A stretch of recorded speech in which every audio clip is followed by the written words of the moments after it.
सबको जय मसीह की। परमेश्वर हमेशा अपने लोगों से बात करता है ताकि वो वापस परमेश्वर के पास लौट आएं, विश्वास में मजबूत हो। कभी सपनों के द्वारा, कभी दर्शनों के द्वारा, कभी परमेश्वर के दास दासियों के द्वारा, परिस्थितियों के द्वारा, वस्तुओं के द्वारा, वचन के द्वारा प्रभु बात करता है। एक बार प्रभु ने मुझसे भी इसी प्रकार बात किया। एक दिन की बात है, सुबह के समय घर के आंगन में मैं बैठा हुआ था। तब मैंने देखा कि एक चींटी जो मरी हुई थी, एक बड़ी चींटी मरी हुई थी, अपने आप एक जगह से दूसरे जगह जा रही थी। उसको कोई ऐसा लग रहा था, उसको कोई घसीट के ले जा रहा है, खींच के ले जा रहा है, क्योंकि उसके हाथ पैर चल नहीं रहे थे, फिर भी एक जगह से दूसरे जगह जा रही थी। मुझे आश्चर्य हुआ कि यह कैसे हो सकता है, वो तो मरी हुई है। उसके आसपास कोई और चींटी नहीं दिख रहे थे। तब मैंने सोचा थोड़ी देर और इसको देखते हैं क्या होगा। तब मैंने देखा कि वो चींटी चलते चलते चलते एक जगह से दूसरे जगह पहुंच गई और दूसरे जगह में रुक गई। और रुकने के बाद देखता हूं कि वो बड़ी जो चींटी है उससे, उसके आकार से कई गुना, 3-4 गुना छोटी चींटी उसके नीचे से निकल के आई। तब मैंने जाना ये मरा हुआ चींटी को, अब मरी हुई चींटी अपने आप नहीं चल रही थी, बल्कि छोटी चींटी है उसको वो खींच रही थी और अपने मर्जी से चला रही थी।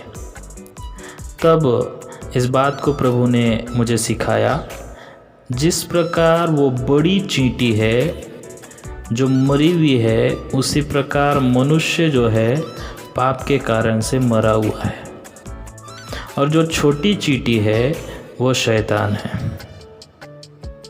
शैतान और मनुष्य का कोई तुलना नहीं है। शैतान सर्वांग सुंदर बनाया गया।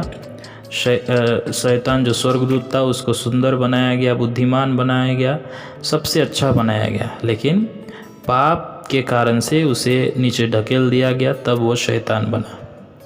लेकिन परमेश्वर ने जब मनुष्य को बनाया तो ऐसे नहीं बनाया। परमेश्वर ने उसे अपने स्वरूप और अपने समानता में बनाया। तो इस हिसाब से शैतान और मनुष्य का कोई तुलना नहीं है। स्वर्गदूत और मनुष्य का कोई तुलना नहीं है। परमेश्वर ने मनुष्य ही को अपने स्वरूप और अपने समानता में बनाया। उससे पहले जितना भी परमेश्वर ने सृष्टि किया, उस समय तक परमेश्वर ने किसी को अपने स्वरूप और अपने समानता में नहीं बनाया। तो सबसे ज़्यादा और सबसे महत्वपूर्ण कोई सृष्टि है तो मनुष्य। इसीलिए वो जो बड़ा चींटी का तुलना मनुष्य के साथ और छोटी चींटी का तुलना शैतान के साथ किया। लेकिन यदि वो बड़ा चींटी जीवित रहे तो उस बड़े चींटी के आसपास वो छोटा चींटी भटकेगा नहीं, डर के इधर उधर भाग जाएगा। लेकिन अगर वही बड़ा चींटी एक दिन मर जाए तो यही हालत होता है, वो बड़ा चींटी को छोटा चींटी खींच के ले जाता है। जिंदा रहने तक कुछ नहीं करता, वो मर जाएगा, मर गया, इसी कारण से छोटा चींटी उसको खींच के ले जा रहा है। प्रभु ने मुझे बताया बड़ा चींटी इंसान को, यदि इंसान परमेश्वर के स्वरूप और परमेश्वर के समानता में रह के परमेश्वर की इच्छा के अनुसार चलेगा तो शैतान उसको कुछ भी बिगाड़ नहीं सकता। बस उसको भटकाने के लिए कोशिश कर सकता है, लेकिन उसे अपनी मर्जी से चला नहीं सकता, अपनी इच्छा से काम नहीं करा सकता।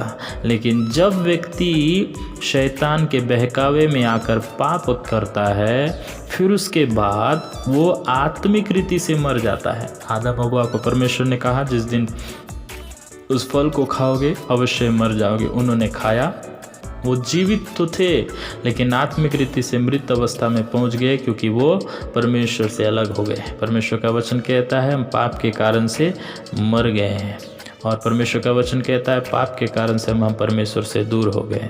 तो कहने का मतलब ये जो बड़ा चींटी है, इस बड़ा चींटी को यानी कि इस मनुष्य को शैतान तब अपनी मर्जी से चलाएगा जब ये बड़ा चींटी या फिर एक परमेश्वर के स्वरूप और परमेश्वर के समानता में रहने वाला इंसान मर जाएगा।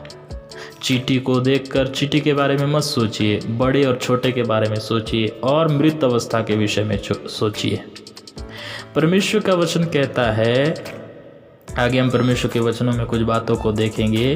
पहले समझ लेते हैं, जब एक व्यक्ति पाप के कारण से मरा हुआ होता है तब शैतान उसे अपनी मर्जी से व्यभिचार के जगह में ले जाएगा और उसके अंदर में भी व्यभिचार की आत्मा डालेगा। उसको झूठ के जगह में ले जाएगा, झूठ बोलने का आत्मा उसके अंदर में डालेगा। ईर्ष्या, जलन, कूट, कपट, पाखंड सब बातें उसके अंदर में डालेगा और उसको अपनी मर्जी से चलाएगा। जो शैतान के अधीन हो जाता है उसका ज़िंदगी वो अपनी मर्जी से नहीं चलता है, उसे शैतान चलाता है। जिस प्रकार एक शराब पीने वाला शराब का शुरुआत अपनी मर्जी से करता है, लेकिन जब लत में पड़ जाता है अपनी मर्जी से नहीं, वो शराब के नशे का लत होने के कारण से उसकी मर्जी के कारण से वो जाता है, वो छोड़ना चाहे भी नहीं छोड़ सकता। उसी प्रकार आत्मिक रीति से मरा हुआ व्यक्ति इसी प्रकार होता है। शैतान उसे अपनी मर्जी से ले जाता है, उसका ज़िंदगी को तबाह कर देता है, बर्बाद कर देता है। तो इससे अच्छा क्या है, हम जीवित रहें, आत्मिक रीति से जीवित रहे, परमेश्वर के साथ हमारा रिश्ता बने रहे। तब हमें शैतान भटकाने का कोशिश करेगा, लेकिन हम नहीं भटकेंगे तो शैतान हमें अपनी मर्जी से नहीं चलेगा, हम परमेश्वर के आत्मा के अधीनता में चलेंगे। इस संसार में भी जीवित बातों का, जीवित लोगों का, जीवित वस्तुओं का मूल्य है, मरी हुई वस्तुओं का मूल्य नहीं। यदि गाय बैल मर जाए, यदि जानवर मर जाए तो उसको फेंक देते हैं, वो सड़ जाता है, दूसरों के लिए वो बोझ बन जाता है। इंसान मर जाए तो इंसान को अपने घर में नहीं रखते, कोई गाड़ देता है, कोई जला देता है, उसको कोई अपने पास नहीं रखना चाहता। उसी प्रकार परमेश्वर के नज़र में आत्मिक क्षेत्र में भी देखा जाए तो आत्मिक लोगों के लिए आत्मिकता में बने रहना मतलब आत्मिक रीति में जीवित रहना जरूरी है। आत्मिक रीति से जीवित रहने का मतलब परमेश्वर के साथ जुड़े रहना जरूरी है। पिछले दिनों में आपने और भी बातों को सीखा है, आज भी इस बात को सीखिए, परमेश्वर के साथ जुड़े रहिए। आत्मिक रीति से जीवित रहना जरूरी है। परमेश्वर का वचन कहता है बाइबिल में, सबोपदेशक की पुस्तक उसका 9 अध्याय उसका 4 पद का 9 का 4 में आखिरी लाइन में कहता है, जीवित कुत्ता मरे हुए सिंह से बढ़कर है। परमेश्वर का वचन कहता है जो जीवित कुत्ता है मरे हुए सिंह से बढ़कर है। जब तक सिंह जिंदा है वो कुत्ता 10 के 10 कुत्ता के ऊपर हावी हो जाएगा, वो बढ़कर है, कुत्तों से बढ़कर उसके पास बल है, कुत्तों से बढ़कर उसके पास ताकत है। लेकिन यदि वो सिंह मर जाए तो कुत्ता उससे बढ़कर है, कुत्ता के पास सामर्थ्य है, मरे हुए सिंह के पास सामर्थ्य नहीं है। कुत्ता कुछ कर सकता है, मरा हुआ सिंह कुछ नहीं कर सकता। कुत्ता जीवित रहने के कारण से मरे हुए सिंह से बढ़कर है। तो सेम बात यहाँ पर भी लागू होता है। मरा हुआ चींटी उस जीवित चींटी के सामने कुछ भी नहीं है। मरा हुआ आत्मिक रीति से मरा हुआ इंसान शैतान के सामने कुछ भी नहीं, इसलिए शैतान अपनी मर्जी से चलाता है। यदि आप बाइबिल को पढ़ेंगे, कई जगह के वचनों को देखेंगे, थोड़ा जांचेंगे, तो एक बात आप पाएंगे कि परमेश्वर आत्मिक रीति से मृत लोगों से कभी प्रसन्न नहीं होता। यदि आप बाइबिल को पढ़ेंगे तो मृत्यु के विषय में जब बात किया जाता है, सांसारिक मृत्यु के विषय में परमेश्वर का वचन में उसको सो जाना कहता है, लेकिन आत्मिक मृत्यु मुख्यतः 2 बातों को हम देख सकते हैं। पाप के कारण से ही आत्मिक मृत्यु आता है। पहला आत्मिक मृत्यु जब आया तब आदम हव्वा पाप के करने के कारण से अलग आया और आत्मिक मृत्यु आया। आत्मिक रीति में वो परमेश्वर से अलग हो गए, लेकिन चांस था वापस आने का, यीशु के द्वारा वो वापस आ रहे। दूसरा आत्मिक मृत्यु जो सदा के लिए होगा, यानी कि परमेश्वर के साथ सदा के लिए हम अलग हो जाएंगे, वो हमेशा का मृत्यु होगा, वो एक मृत्यु। तो मृत व्यक्ति कभी भी परमेश्वर को प्रसन्न नहीं कर सकता, परमेश्वर को कभी भी स्तुति नहीं कर सकता, परमेश्वर को कभी भी खुश नहीं कर सकता। जीवित व्यक्ति ही परमेश्वर को खुश कर सकता है। आत्मिक रीति में जीवित रहना हमारे लिए जरूरी है। शैतान यही चाहता है हम आत्मिक रीति से मर जाएं, इसलिए अभिलाषाओं को हमारे चारों ओर लगा दिया है, हमको डरा रहा है, हमको अनेक प्रकार के जाल में फंसाने का कोशिश कर रहा है। उसके जाल में फंस जाएंगे तो मृत अवस्था में पहुंच जाएंगे, और जब मृत अवस्था में पहुंच जाएंगे तो अपनी मर्जी से चलाएगा। आज भी बहुत सारे प्रभु के लोग आत्मिक रीति से मरे हुए हैं। वो चर्च जाते होंगे, प्रार्थना में भाग लेते होंगे, पास्टर होंगे, विश्वासी होंगे, बहुत सारे लोग होंगे, लेकिन वो आत्मिक रीति से मरे हुए, उनको परमेश्वर के साथ कोई संबंध नहीं है, परमेश्वर के साथ उनका कोई रिश्ता नहीं है। इसलिए शैतान के अगुवाई में वो चलते हैं। उनके अंदर का गुस्सा देखो, उनके चाल चलन को देखो, उनके बातों को देखो, उनके व्यवहार को देखो।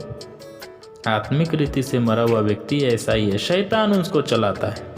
शैतान का काम केवल उस मृत व्यक्ति को इधर उधर ले जाने का नहीं है, शैतान का काम उस मृत व्यक्ति को, आत्मिक रीति से मृत व्यक्ति को दूसरों के लिए गिराने का कारण बनता है। आज भी ऐसे विश्वासियों को, प्रभु के लोगों को देख सकते हैं, उनका बात, उनका स्वभाव, उनका चाल चलन कितना खतरनाक है कि लोग उनके कारण से ठोकर खाते हैं, लेकिन उनको कोई फर्क नहीं पड़ता। वो क्या करते हैं उनको कोई फर्क नहीं पड़ता, लोग नाश हो जाए कोई फर्क नहीं पड़ता है। इसलिए मेरे प्रियो, सचेत हो जाइए। यदि आप दूसरों के लिए गिरने का कारण बन रहे हैं और आपको कोई फर्क नहीं पड़ रहा है तो आत्मिक रीति से मरे हुए हैं, आप जाग जाइए।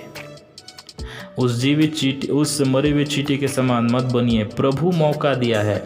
इफिसियों की पत्री उसका 2 अध्याय उसका 1 पद हम पढ़ेंगे, तब वहाँ एक सुंदर बात परमेश्वर का वचन में लिखा हुआ है, जिसके द्वारा आज हम खुश हो सकते हैं। इफिसियों उसका 2 अध्याय उसका 1 पद, उसने तुम्हें भी जिलाया जो अपने अपराधों और पापों के कारण से मरे हुए थे। परमेश्वर का वचन कहता है हम सब मरे हुए अवस्था में थे, मरी हुई चींटी के समान थे, लेकिन हम जिलाए गए। कौन जिलाए गए? वही जो प्रभु यीशु मसीह पर विश्वास करता, प्रभु यीशु मसीह को ग्रहण करता, प्रभु यीशु मसीह के लिए अपना जीवन को समर्पित करता, वो मृत अवस्था से जाग चुका है, जी उठ चुका है, वो यीशु के कारण से। तो इसलिए जब हम, जो लोग आज जीवित है, फिर से मरने को ना जाए, फिर से मृत अवस्था में ना जाए। मृत अवस्था में कैसे जाएंगे? केवल और केवल पाप के कारण से मृत अवस्था में वापस जा सकते। इसीलिए आज अपने आप को जांचे और मरे हुए चींटी के समान नहीं बल्कि जीवित बन के रहिए, तो शैतान के जाल में आप नहीं फंसेंगे और प्रभु आपको अपनी महिमा के लिए इस्तेमाल करेगा। परमेश्वर कभी भी आत्मिक रीति से मृत व्यक्ति को कभी प्रसन्न नहीं होता है। आप एक बात याद रखिए, मरा हुआ सिंह कोई काम का नहीं, उससे बढ़कर कुत्ता है। तो हम परमेश्वर के लोग कहलाए जाते हैं, लेकिन आत्मिक रीति से मरे हुए हैं तो कोई बात नहीं। यीशु मसीह यहूदा गोत्र का सिंह है और हम सिंह के संतान हैं। तो क्या हम मरे हुए हैं? यदि मरे हुए हैं तो सिंह होने से भी कोई मतलब नहीं। परमेश्वर की प्रजा यदि मरी हुई तो कोई मतलब नहीं। परमेश्वर के संतान मरी हुई अवस्था में है तो कोई मतलब नहीं है, 0 है। इसलिए मेरे प्रियो, जाग जाइए। परमेश्वर वार्निंग देते हैं। प्रकाशित वाक्य 3 अध्याय उसका 1 और 2 पद में कहता है, तू जीवित तो कहलाता है पर है मरा हुआ, इसलिए जागृत हो। परमेश्वर वचन कहता है कहलाए जाने से नहीं बल्कि सचमुच में जीवित रहना जरूरी है। आप अपने आप को कह रहे हैं मैं आत्मिक रीति से जीवित हूँ, लोग आपको बोल रहे हैं आत्मिक रीति से जीवित है, परमेश्वर क्या बोलता है वो जरूरी है। आप आत्मिक रीति से जीवित बन जाइए, नहीं तो शैतान आपको इस्तेमाल करेगा अपना राज्य की पूर्ति के लिए, अपनी इच्छा की पूर्ति के लिए। फिर वो आपके लिए भयानक होगा, दूसरों के लिए ठोकर का कारण आपको बनाएगा। इसलिए जागिए। परमेश्वर का वचन कहता है इफिसियों 5:14 में, मुर्दों में से जी उठ तो मसीह की ज्योति चमकेगी। आपको मुर्दोपन में जी उठना है यीशु के द्वारा। परमेश्वर का वचन कहता है याकूब 2 अध्याय 26 पद में, विश्वास कर्म बिना मरा हुआ है। विश्वास उस बॉडी के समान है, विश्वास उस पार्थिव शरीर के समान है। आँख, कान, नाक, पैर, हाथ सब कुछ सलामत है, लेकिन उसमें जान नहीं है।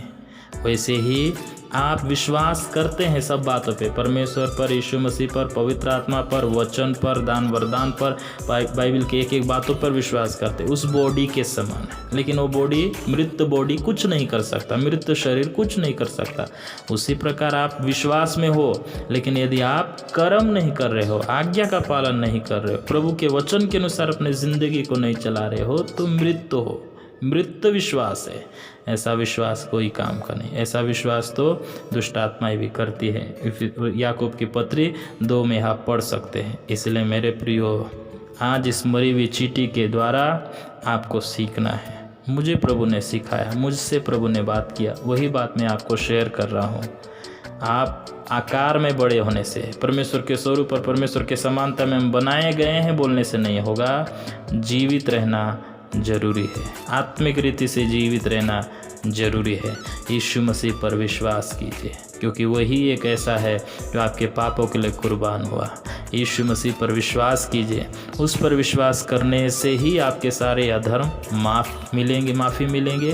उस पर विश्वास करने से ही आपके सारे अधर्म धुल जाएंगे, आप शुद्ध हो जाएंगे, आप पवित्र हो जाएंगे, आप जीवित अवस्था में आ जाएंगे। फिर से आपका रिश्ता परमेश्वर के साथ जुड़ जाएगा। एक नया जीवन आप शुरू कीजिए और उस रिश्ता को परमेश्वर के साथ जोड़े रखिए, परमेश्वर के साथ बना के रखिए। भजन संहिता 115:17 कहता है, मृतक यहाँ की स्तुति नहीं कर सकते, मरे हुए लोग यहाँ की स्तुति नहीं कर सकते।